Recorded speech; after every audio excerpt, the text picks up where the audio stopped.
Welcome to part 2 of ClickBank's affiliate training. In part 1 we talked about how to choose your niche, and in this part we're going to talk about the next step, which is building your platform.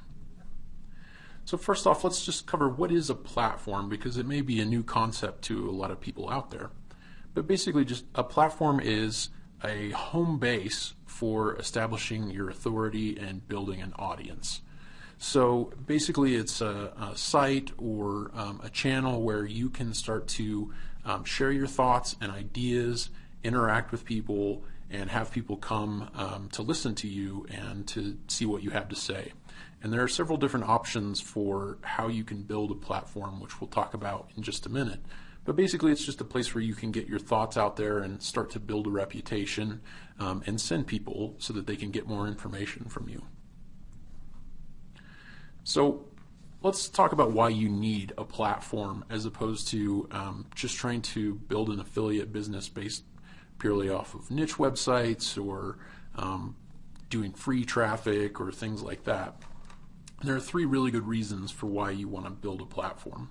One of them is to have control of your brand and of your business.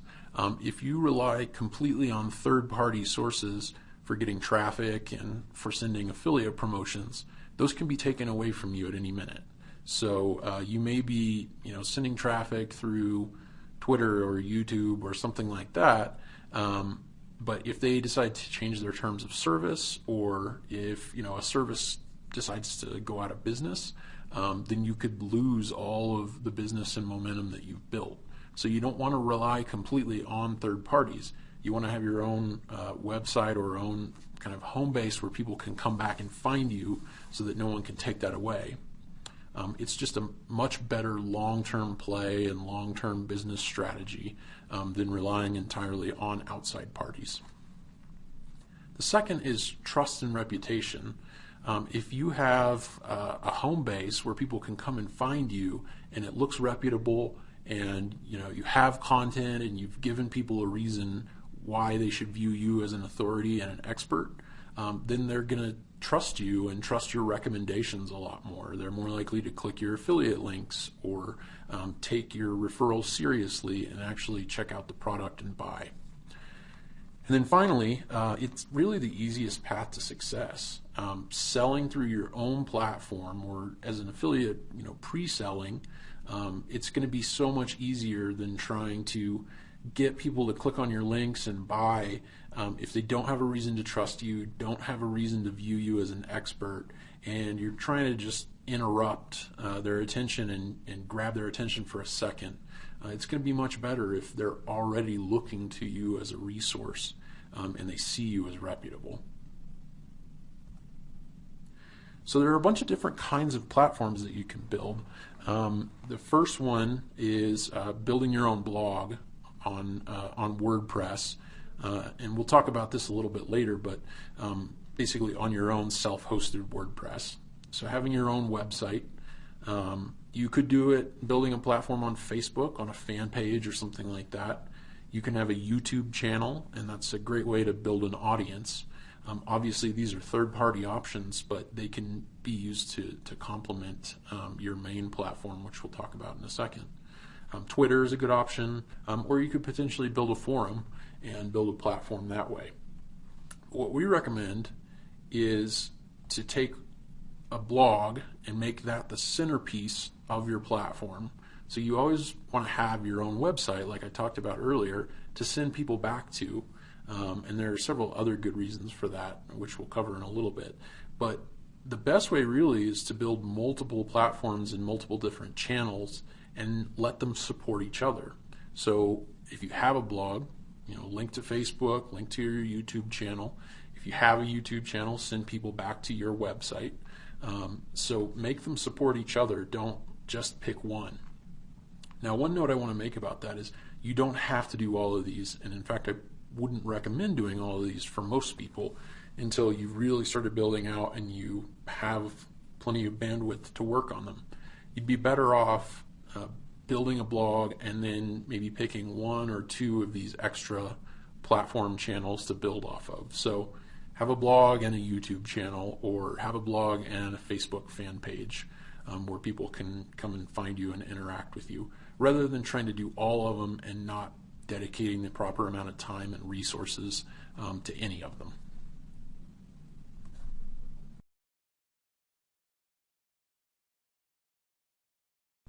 So now we're going to talk about 4 key steps in platform building. So the first one is to create a brand. When you're building your platform, you really want to put some thought into what type of brand it's going to be and how you're going to present it to people. So one option is a personal brand. So some examples are Gary Vaynerchuk, who's huge in the social media and entrepreneurism space, Seth Godin, who's a really famous marketer, and Jillian Michaels, who's a very famous health and fitness person. She's a personal trainer. The other side of things is creating a business brand. So some examples would be something like dealseekingmom.com, Fit Sugar, which is a health site. So it's basically, do you want your name on it, or do you want it to be more of a, sort of anonymous company? And there are advantages to both. Obviously, if you're putting your name on it, it makes you very trustworthy, and you can put your own personality into it a lot, be very likable, and people will kind of know who you are. The disadvantage to that is that you would have a hard time ever selling off the brand or kind of removing yourself from it. It's very much tied to you, so you need to make sure that it's something you want to stick with long term, because otherwise, without you, the brand won't really function. With business brands, it's much easier to sell those off or to bring in other people to help you with them, like guest authors or things like that. But it doesn't have a face to it necessarily, so it can be a little bit harder to build it up and become likable and trustworthy and things if you're not putting your own face and name on it. So think about that when you're deciding how to create your brand. Also think about things like, what style of brand do you want? Is it going to be fun? Is it going to be serious and business-like? Are you going to position yourself as the expert, or are you going to position yourself as somebody who's investigating and learning about a topic and sharing what you learn as you go? So there are a lot of different directions you could go with the brand.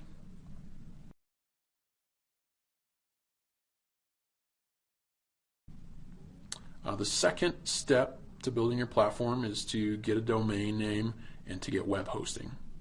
You are going to want to host your own website. Don't rely on a free third-party platform like WordPress.com or Blogger.com or someone like that. You're going to want to get your own. So buy a domain name. It costs about $10 a year, but it's absolutely worth it to have your own domain. It makes you so much more trustworthy, and people will listen to you and take you a lot more seriously if you have your own domain. So when you're thinking about your domain, there are a few different ways you could go again. Do you want to do something that's sort of brandable and unique? So that would be a term like Google or Yahoo that doesn't really mean anything. You could go personal. So if you're doing a personal brand, you can certainly use your own name as the domain name. Or do you want to try to go descriptive and build a brand and a website around the topic? And there are advantages again to each. To brandable, it makes you really unique. You can try to make your brand into something that people are going to remember the name of, and you can be fun and creative with it. With personal, there's obviously, you're tying that to your personal brand that we talked about a minute ago. And with descriptive, there's typically some SEO benefit to including keywords in the domain name.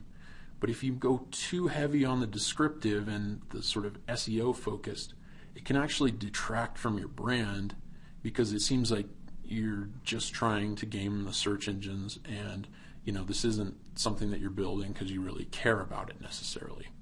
There are some examples where that's been able to work, but I would kind of recommend finding a hybrid or staying away from going purely SEO oriented if you're really trying to build this into a brand and something that people are going to remember and trust. So a couple of recommended registrars would be somebody like GoDaddy.com or Namecheap. Those are both good options for registering a domain name. For web hosting, you can get a pretty inexpensive plan, and I certainly recommend paying for web hosting. It's really pretty inexpensive. It can range anywhere from $3 a month to $10 a month. It goes up from there, but those are kind of the low ends. If you go with the least expensive option, usually you can just host one website on it, and there are probably going to be some other limitations. If you go for the next level up, you're going to be able to host multiple domains on your web host. So that can be good if you're building out multiple different websites or think you might. And you can typically upgrade to a higher level plan if you need to with no issue. So if you're just starting out to build one website, you can go with the cheapest hosting and then go up from there. So some recommended hosts would be somebody like HostGator.com, Bluehost. I don't typically recommend GoDaddy for web hosting just because for some reason with WordPress it tends to run really slowly. So I don't usually recommend them to people who are wanting to run a blog on their website. So then step 3 is to go ahead and create your blog. So really what you want to do is use WordPress, and this is the self-hosted version of WordPress, not WordPress.com. So if you are very technical and want to do it yourself, you can download it from WordPress.org and then upload it. But most of the web hosts and all the ones that I mentioned in the last screen have quick install processes where you can upload WordPress onto your domain name in a matter of seconds. It's really easy to do. It doesn't require being technical. So that's the best way to go, is to just tell them that you want to install WordPress, and they can walk you through the process of how to do that. And it just takes a minute. And it's free. So that's another great reason to use WordPress as your platform. Then the next step is you want to get a unique theme. There are a lot of great free WordPress themes out there. So if you don't have a lot of money to spend, you can certainly look around for free themes. However, be aware that because it's free, your website is probably going to look like hundreds of other people's out there, if not thousands of other people. So the other way you can go is to buy what's called a premium WordPress theme. And these range anywhere from $30 to $100 or $150. But there are going to be way less people that have the same theme as you. They typically come with a lot of features and usability stuff built into it to make it easier to make a really nice looking website. So some of the options for that would be elegant themes, Woo themes, Studio Press, which is created by the people who run Copyblogger. Theme Forest is another one that's not listed on here. So those are all good options to go, and you can find really reasonably priced website or themes for WordPress that are going to make your site look great.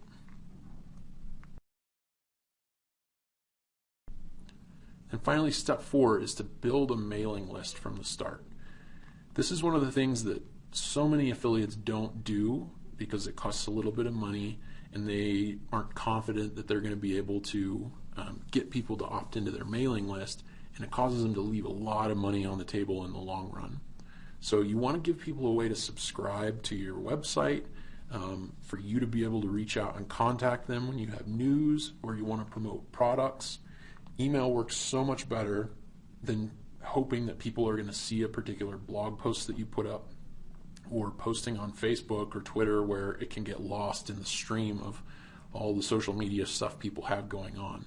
So you want to build a mailing list as quickly as you can because, as the old saying goes, the money is in the list. That's where you're going to be able to really effectively and easily communicate with people from your platform. So some of the options for mailing providers are Aweber, GetResponse, and iContact. Typically these are pretty inexpensive. The starter level is usually under $20 a month. Aweber, I know, does a $1 trial for the first month, so you can get it going and try it out and start building your list, and it's a really inexpensive way to do it.